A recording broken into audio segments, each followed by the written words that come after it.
guys, welcome to the episode 2 of our goals series. In this series, we were talking about what it looks like to chase after God-sized goals.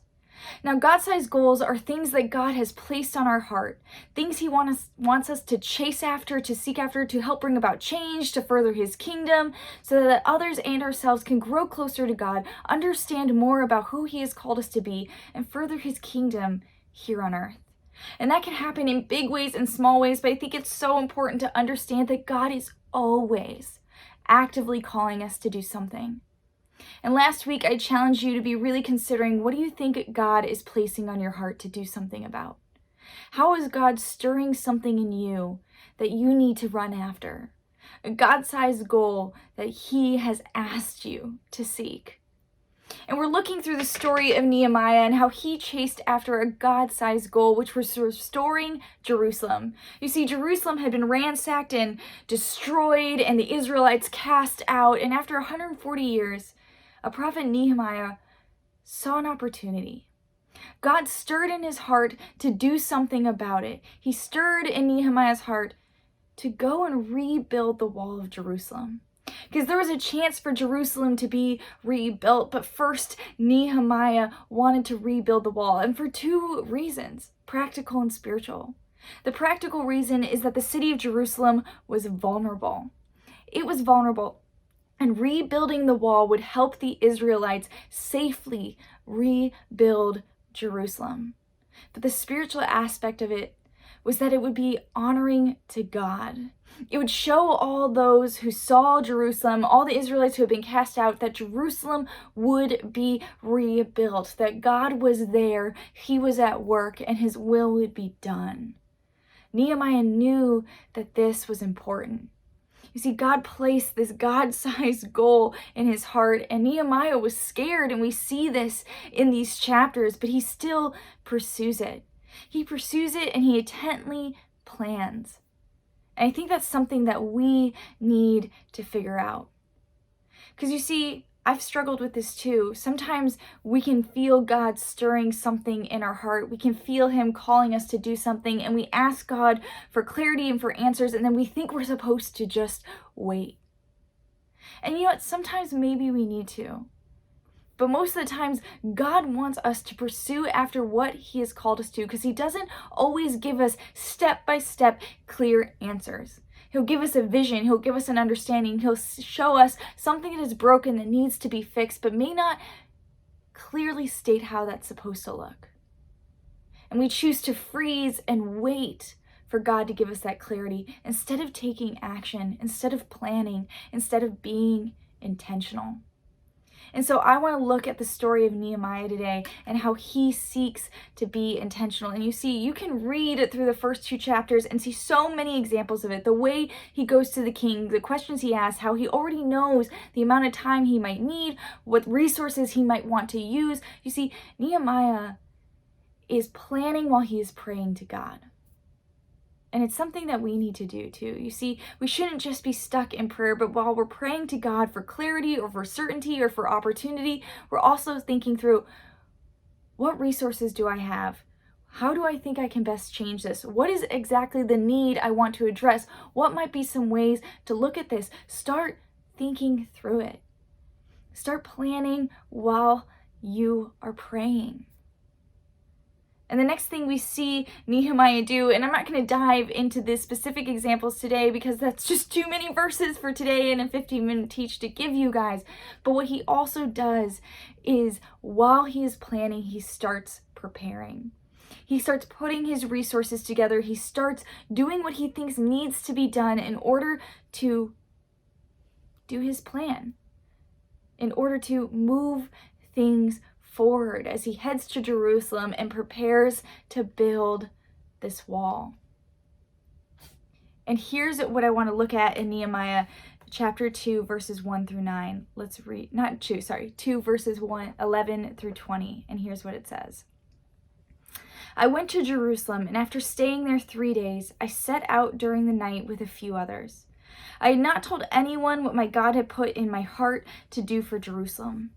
There were no mounts with me except the one I was riding on. By night I went out through the valley gate toward the Jackal Well and the Dung Gate. examining the walls of Jerusalem which had been broken down and its gates which had been destroyed by fire. Then I moved on toward the fountain gate and the king's pool, but there was not enough room for my mount to get through. So I went up the valley by night, examining the wall. Finally, I turned back and re-entered through the valley gate. The officials did not know where I had gone or what I was doing, because as yet I had said nothing to the Jews or the priests or the nobles or officials or any others who would be doing the work. Then I said to them, "You see the trouble we are in. Jerusalem lies in ruins, and its gates have been burned with fire. Come, let us rebuild the wall of Jerusalem, and we will no longer be in disgrace." I also told them about the gracious hand of my God on me and what the king had said to me. They replied, "Let us start rebuilding." So they began this good work. But when Sanballat I'm not saying this correctly, Horonite, Tobiah the Ammonite official, and Geshem the Arab heard about it, they mocked and ridiculed us. "What is this you are doing?" they asked. "Are you rebelling against the king?" I answered them by saying, "The God of heaven will give us success. We, his servants, will start rebuilding. But as for you, you have no share in Jerusalem or any claim or historic right to it." Now, there's a lot of information in those verses, but I think there's some important things to pay attention to. You see, as we watch and listen to Nehemiah walking around the wall and paying attention to what is going on, we're also seeing how he planned while he prayed and how he prepared while he planned. I know that sounds like a mouthful, but you see, he came to Jerusalem knowing what he wanted to do, having an idea in mind and seeking to accomplish it. And he did it by going around the walls of Jerusalem and paying attention to every need, everything that might need to change, where all the weaknesses are. He was intentional. He was intentional in paying attention to what God was calling him to fix, what God was calling him to change. And I wonder how good we are how good we are at doing that ourselves. You see, I think I've received my first God-sized goal when I was 16 years old. I know I have talked about this before, but when I was 16, I just really felt God was placing on my heart that something about our youth group needed to change. I couldn't quite figure out exactly what it was, and I had been praying to God, and for some reason, I decided to share that with my friend Kayla, and she felt the same way. And so Kayla and I met together on a Saturday. We made some pudding and we sat on the couch and we came up with 19 different ideas of what we thought could help our youth group. What we thought could help provide an opportunity for discipleship, welcome people in, provide leadership for students, help them ask questions about their faith, help them dive into the Bible further. We tried to be intentional about paying attention to our youth group and seeing where are there some needs?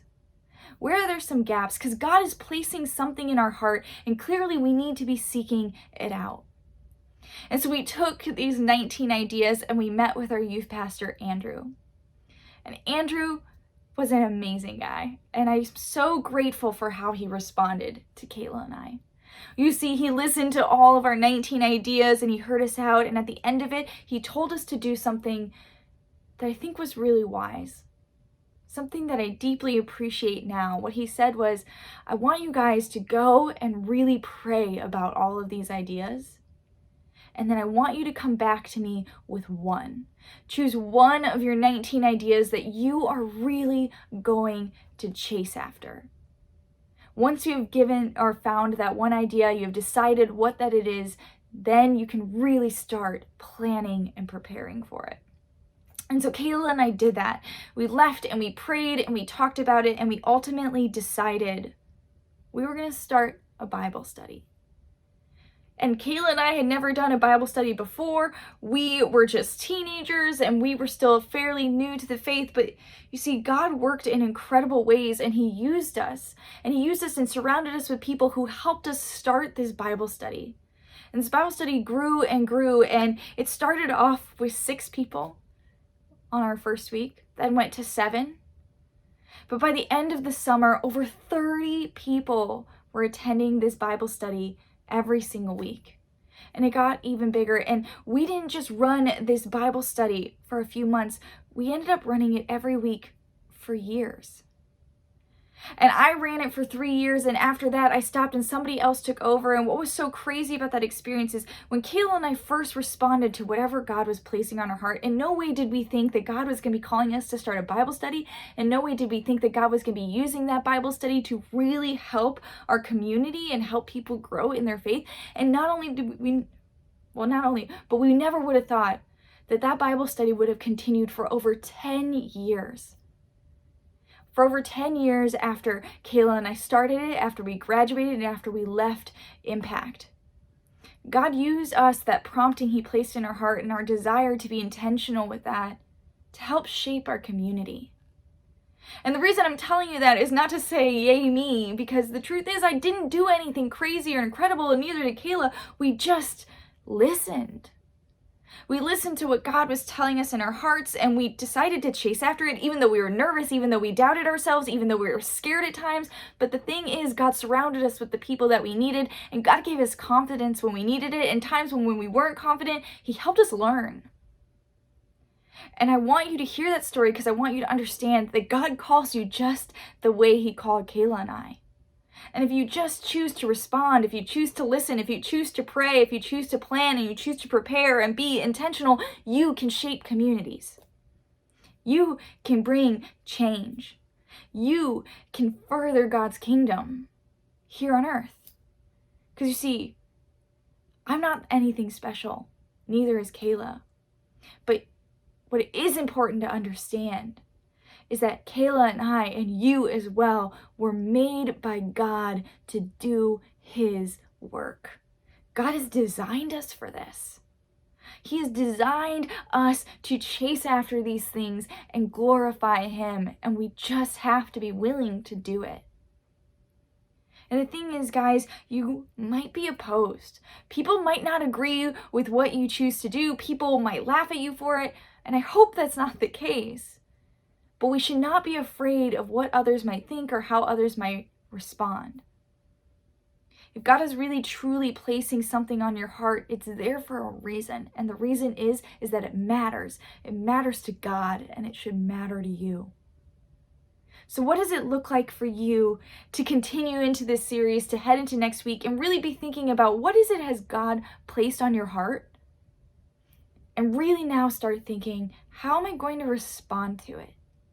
How am I going to start praying, planning, and preparing for whatever it is, you guys? It doesn't have to be just something that is in the church. It can be something in your school. It can be something in your community. It can be anywhere. But really, really be intentional about asking yourself, what does God want me to chase after? Even if it's not fully clear. And then start thinking, what does it look like for me to chase after it? And here's what I really just want you to walk away from today with. It's that God has called you to do incredible, incredible things. And the worst enemy you have to defeat in order to do these things is yourself. The person you're most likely to listen to, the one that you are most likely going to allow to talk yourself out of it, is you. But if God is calling you into it, you have to ignore your fear, you have to ignore your worry, and you have to say, God, I am listening. What is it? Because I truly believe, because it's something I've experienced myself, is that when we step out of our comfort zone and we step with obedience into what God has called us to, even when it scares us, even when we think we can't do it, even when we're not sure how we're supposed to do it or what that's supposed to look like, God shows us who we are. He shows us ourselves. He shows us our strengths. He shows us our capabilities, our giftings. He shows us what He has made us to do. And you are not too young to start figuring out what that looks like. What better time to chase after God's calling than right now? Don't wait till you know more about the Bible. Don't wait till you know more about God. Start now. God is calling you now. Because you see, the interesting thing is, when I started that Bible study, I had never read through an entire book in the Bible.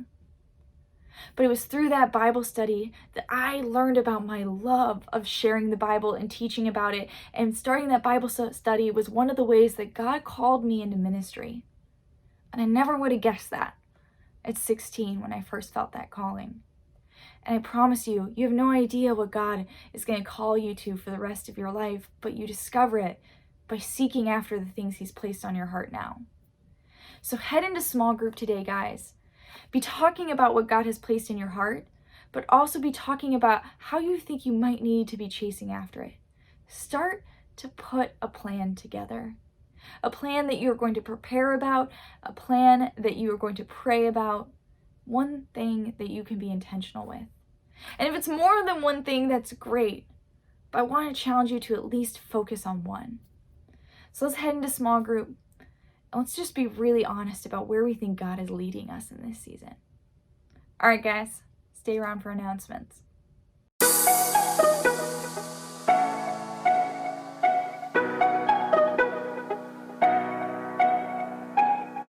All right, guys, welcome to Impact News. We have the announcements for you today. But first, how's it going, Chip?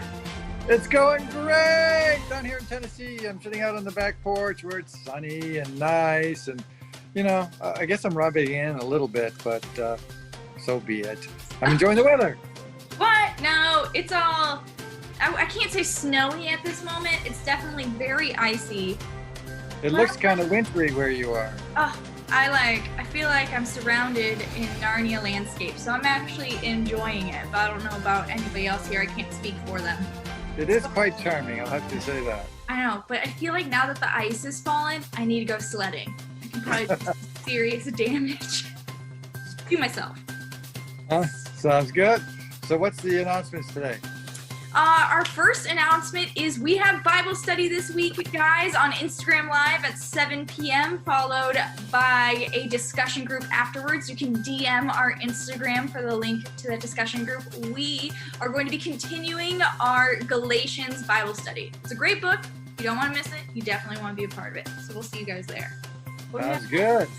Yeah. And we're actually continuing with our Impact Lunch. We're going to have it on the 17th, 11 to 12:30, and actually online service will be happening at the same time. But I hope you can make it to the Impact Lunch. Do bring your lunch. Yes. That's it. I'm also trying to look into some games we can play, guys. So if you have any suggestions for me, send them my way. My email is bwood@willowcreek.org. What? Awesome. There you go. All right, guys. Well, those were our announcements for you this week. Thank you for stopping by at Impact News. This has been Ronnie. And Chip, signing off. Woo-woo. All right, bye, guys. Bye.